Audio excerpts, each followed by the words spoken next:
Hello everybody, this is Nick from arcade-hunters.com, and I'm bringing you an arcade home port review.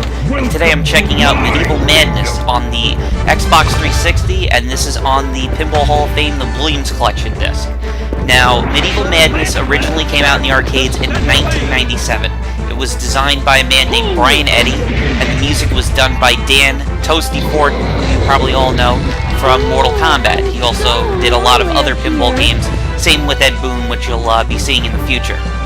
Now, this is a very, very popular game, one of my favorite pinball games of all time, and there's just so much stuff you can do in this, and the Pinball Hall of Fame, the Williams version, is a very good translation of this.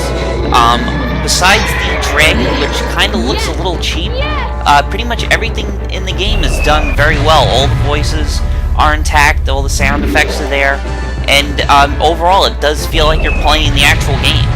And it's a pretty hard game, and it's also pretty much one of the most expensive games on the market, because it had a production run a little over 4,000 units, and those units that are still around, they go up in price for over $5,000, well more than when the game came out, because most pinball machines are around $4,000 to $5,000. So I've seen some go for $6,000. It all depends on condition with these things.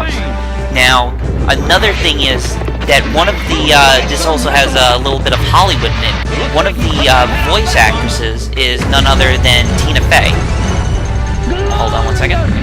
Oh, that's not it. Okay. There's you'll be seeing that later, because if you've watched the full Pinball Hall of Fame Williams collection, you'll see what I was talking about. But Tina Fey from TV's 30 Rock and Saturday Night Live is the voice of two of the damsels that you can help rescue on the ramp with the dragon on your right. And she does the opera singer, and they call the Cockney Princess, which is, "Oh no, help me, I do not want to." It's kind of like that. And there's the exploding castle that is known very well in the arcade, in the real pinball machine. And I was just surprised because here comes multi-ball. Now with multi-ball, you have to shoot the peasant ramp on the left and the damsel ramp on the right. You have to do those 4 times, and then you can shoot where you lock the multi-ball and get a super jackpot.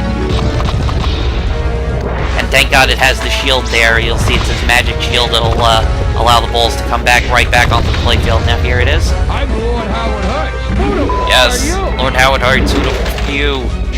I remember hearing that in the arcade as a kid and just laughing hysterically when that came on, that they have a Howard Stern character in a pinball machine. And this was really one of my favorite games from Williams. I always loved, when I was a kid, I really didn't know the difference between Bally and Williams, and, you know, I just considered they always had the better pinball machines, while Data East and Sega would always have the better, they would get licenses. If you wanted the better game, you would always go with them. Now, unfortunately, I didn't really get that much of it, because this is also one of the most highly played machines on the disc.